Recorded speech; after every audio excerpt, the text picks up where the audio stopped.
and Track is presented by Valvoline, the motor oil the pros run on, and Blue Max Car Care products, waxes, cleaners, and polishes.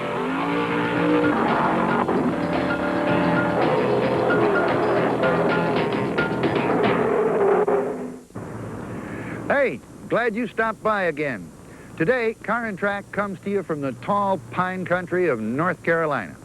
A sleepy little town called Rockingham comes alive twice a year when North Carolina Motor Speedway opens the gates to the Grand National Division of NASCAR. We're here now for the Carolina 500, the season opener. And even cold weather and gusty winds don't keep the fans away. They're here in force. And so are the cars and drivers. We'll have all the action for you right after this message. When the pros are flat out and in the fast groove, keeping revs up high, watch them make their move. Running well, all the machines on Valvoline. It's the motor all the pros run on. The Valvoline machine laughs at racing speed, 'cause its big-inch motor's got the oil it needs. So run your machine on Valvoline. Your family car will be a well-oiled machine with Valvoline, a product of Ashland Oil, a growing worldwide company.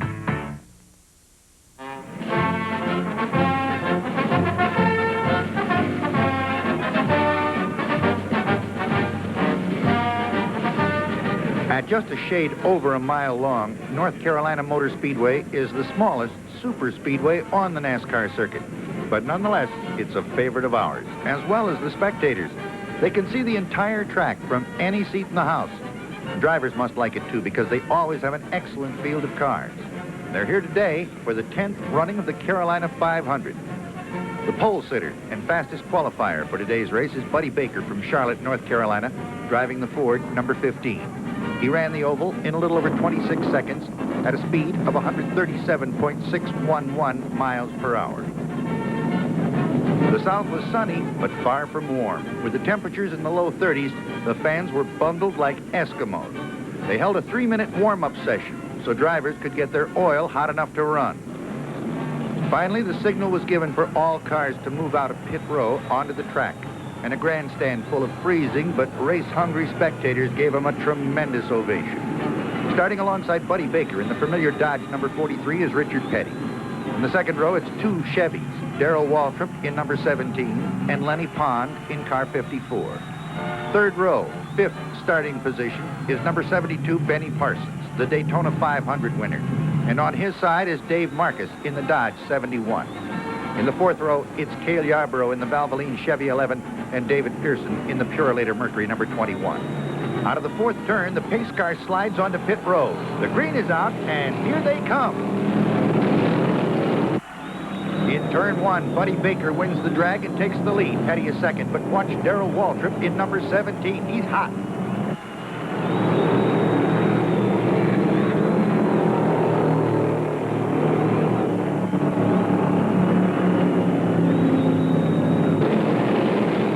At the end of the first lap, it's Baker in front, Petty second, Waltrip third, Benny Parsons fourth, and Lenny Pond fifth.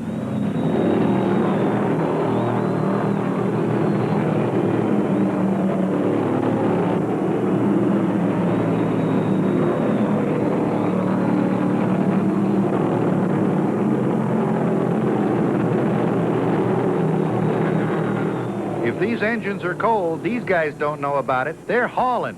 Buddy Baker in number 15 is trying to run away, but Richard Petty stays right with him.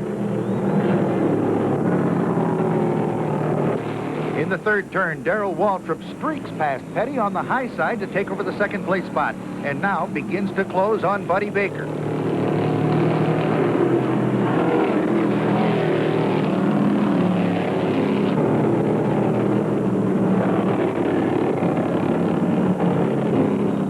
The second pocket, Waltrip puts his number 17 Chevy right into Baker's trunk.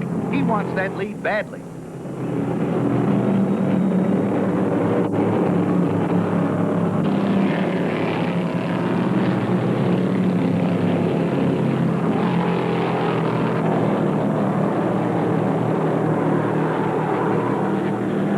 The first caution flag of the day flies when the third turn comes alive with a double spinner. The number 10 Ford, driven by Ricky Rudd and Travis Tiller in the Dodge Charger number 46. It happened on the 11th lap. Very few cars made pit stops, and the pace car led them around for the restart. The lineup is now Waltrip in front, Petty second, Baker third, Pearson fourth, and Cale Yarborough has moved into fifth. There's the green, and they're gone.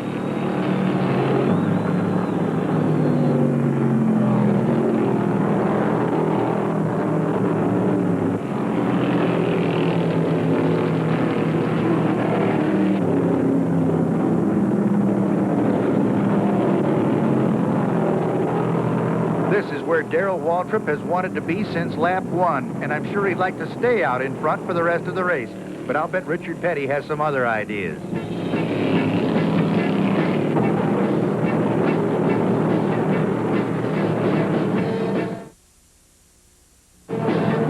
David Pearson is running third. Now Cale Yarborough has moved into fourth. On the back chute, Pearson unleashes the Mercury, passes Petty, and stakes claim to the second spot.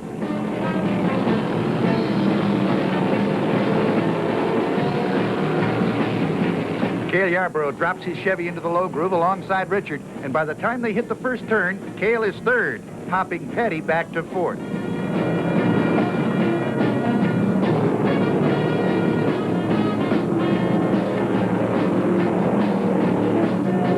Here comes David.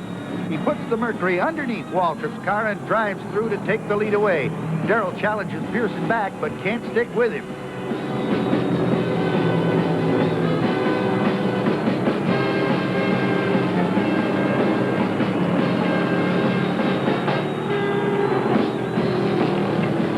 Cale is in Pearson's draft and follows him around Waltrip to take over second. In about a half a lap, Darrell goes from first to third. Things happen very fast on this track, but to Waltrip, that's too quick.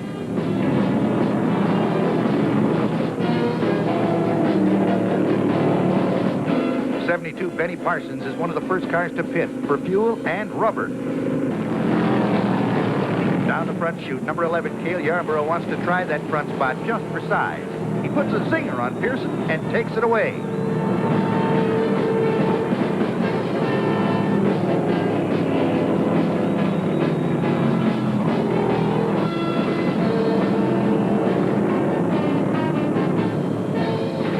Cale is wound out and running away. Meanwhile, Waltrip passes Pearson to grab second.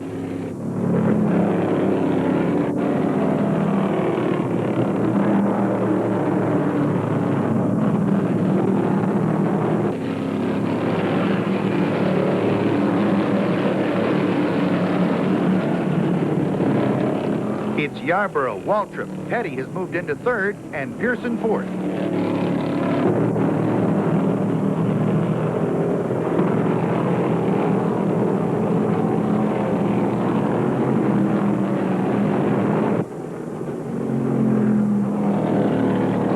In turn one, Richard moves his Dodge number 43 around Waltrip's Chevy to regain second place. Now he'll try to close on Cale.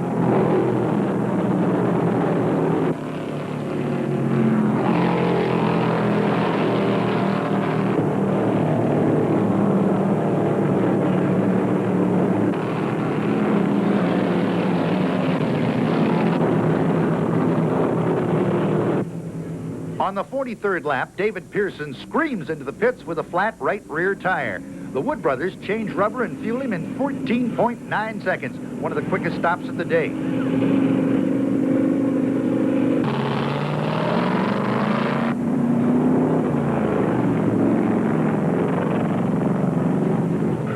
David is followed into the service area by Buddy Baker in the Ford number 15, and Bud Moore and the crew are all over it.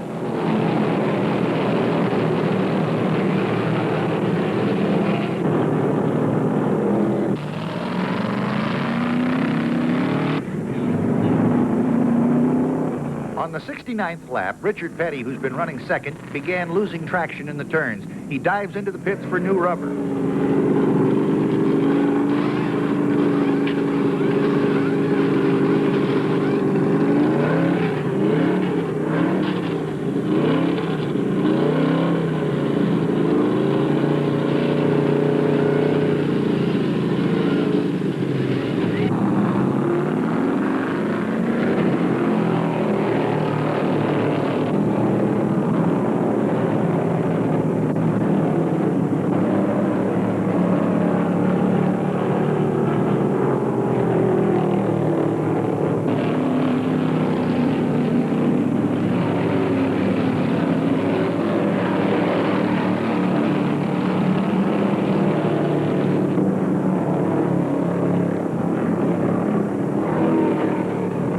Another top contender, Darrell Waltrip, slides his Chevy into the pits for that same rubber and fuel treatment.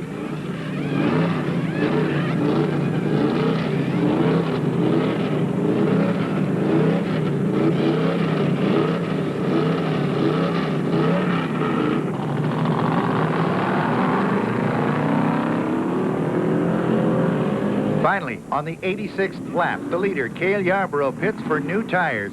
Junior Johnson and the crew told him it was about time. The air was starting to show through. They have him out in 15.4 seconds.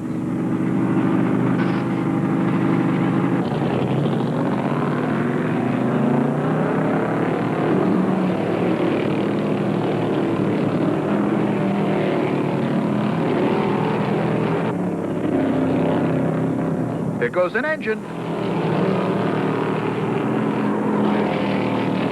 That was car 25, driven by Jabe Thomas. He blew all the nuts and bolts out of that Chevy engine right down the front chute, locked up his brakes, and spun in the oil.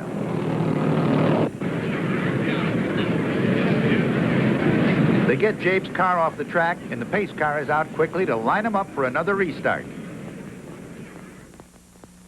The caution was out for 5 laps while they cleaned up the track. Many of the drivers took this opportunity to pit. For Petty, it was the start of his problems. Once again, the Dodge engine was overheating. This has been happening to Richard all year.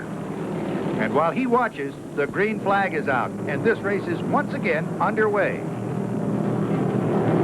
Again, the Purolator Mercury, number 21, driven by David Pearson, is out in front. Cale Yarborough is second, Darrell Waltrip third.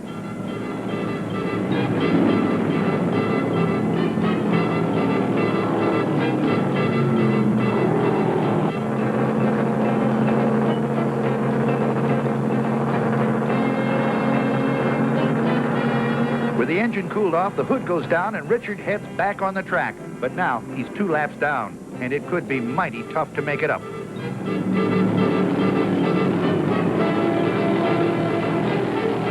Pearson gets caught up behind some slower traffic, and Cale moves up in a hurry.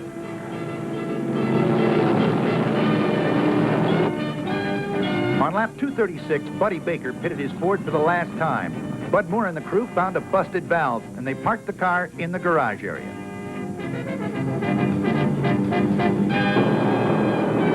On the track, Pearson and Yarborough are really having at it.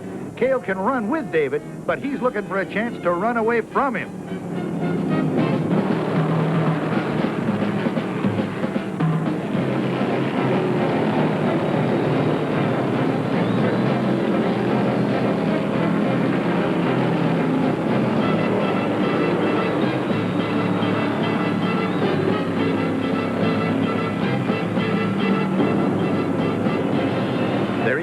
Pearson's Mercury gets a little bit loose in the 4th turn, and Cale fires under him to regain the lead.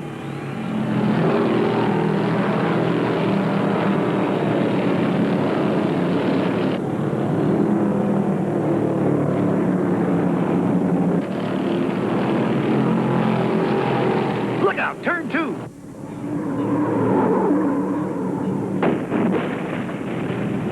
The most serious accident of the day happened on lap 308. Almost simultaneously, Waltrip and Parsons got loose and slid sideways through the turn. Darrell Waltrip got hit by Lenny Pond, and Benny Parsons was T-boned by Dave Marcus. 4 cars out of the race, and Benny Parsons taken to the hospital unconscious. But he was all right and later on released. The yellow out brings the cars in, and this is the kind of action that makes NASCAR racing the greatest in America.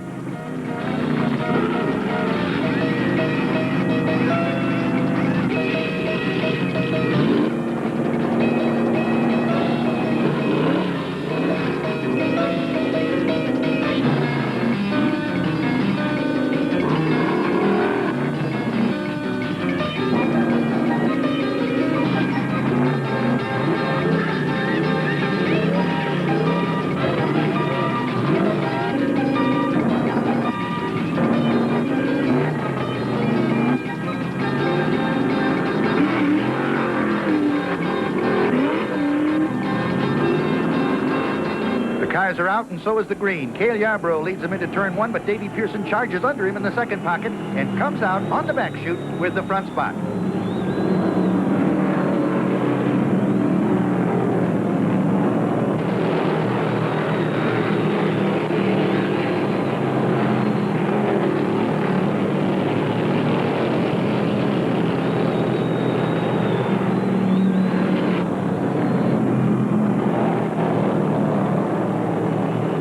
Chevy 11 has never run better as he tucks it down low in the fourth turn and fires past Pearson to once again establish himself as the man to beat. 43, Richard Petty, is running third, but he's also down 3 laps due to several pit stops with a hot engine.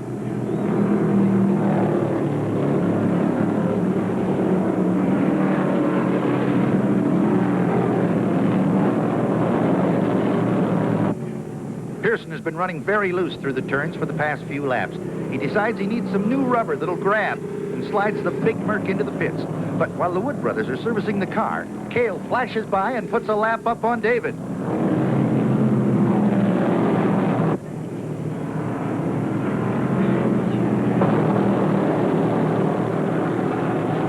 Suddenly, another engine lets go. This time, it belongs under the front end of Rick Newsom's Ford, number 20.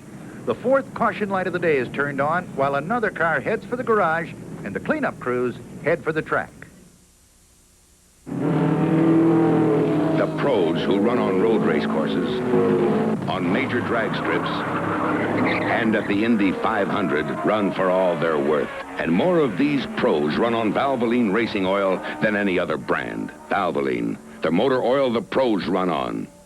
Now, doesn't that tell you something about the brand of motor oil you should run on?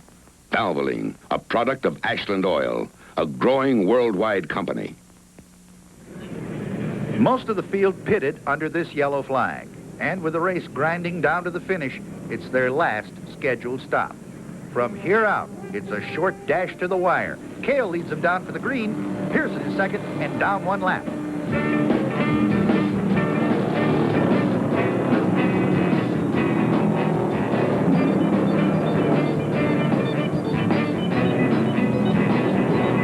Number 11, Cale Yarborough, is the leader, but through the turn, Pearson passes him to put his number 21 Mercury in the same lap. Remember, he has to pass Cale again to take the lead.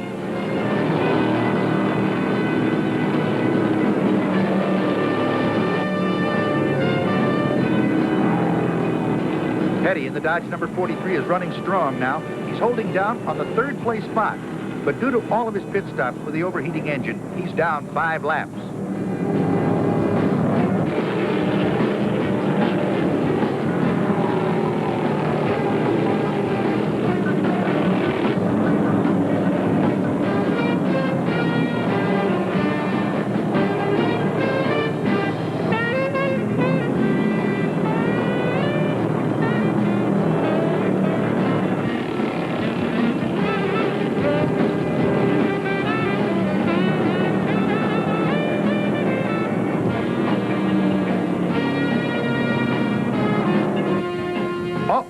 With only a short distance to go, Cale Yarborough pits the Chevy for right side rubber.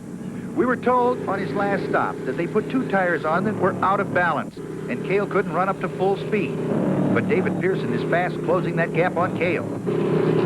Herb Knapp and the crew get him out in a hurry, but David Pearson explodes the big Mercury down the front chute and passes Cale before he gets out on the track. The lead now belongs to Pearson, and it's catch-up time for Yarborough.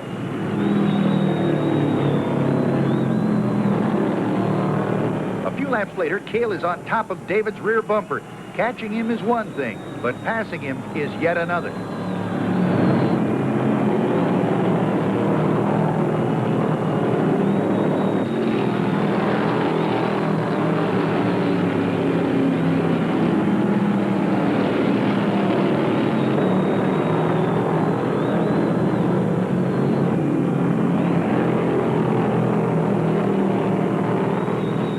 Entering the 4th turn, Cale moves up on David, and this was the start of a side-by-side battle that lasted lap after lap and had the crowd screaming their lungs out.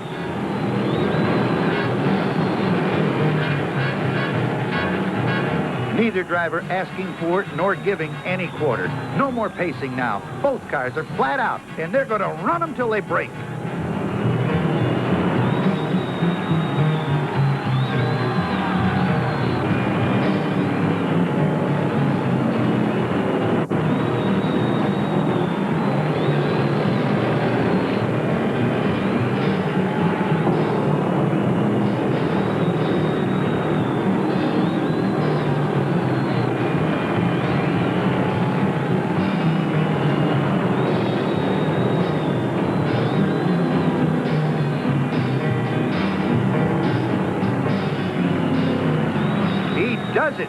Somewhere in the fourth turn, Cale found two more horses and passes Pearson to regain the jackpot slot. And now he's really hauling.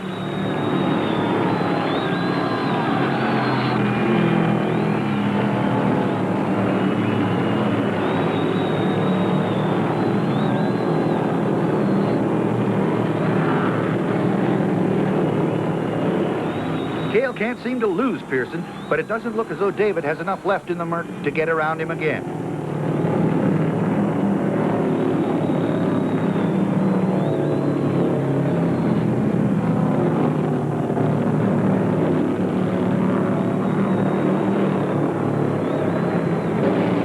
On the tri-oval, Cale screams his Chevy under the white flag. One more lap, and this one goes in the history books.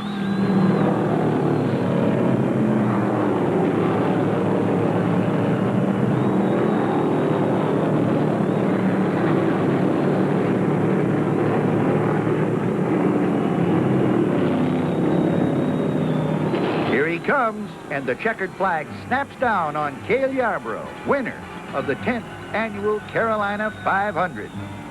David Pearson finished the race with the second place money. Richard Petty wound up third, Dick Brooks fourth, and Richard Childress fifth. The 500 miles took 4 hours, 15 minutes, and 18 seconds to complete. There were 4 caution flags for a total of 34 laps. The average speed was 117.588 miles per hour. Yarborough led the race for a total of 261 laps, including the most important last lap. When Cale got to victory lane, he found a very happy crew, a check for over $14,000, and his own personal queen, Mrs. Betty Jo Yarborough. And it's a moment like this that'll bring a smile to the face of any clean-living Southern boy.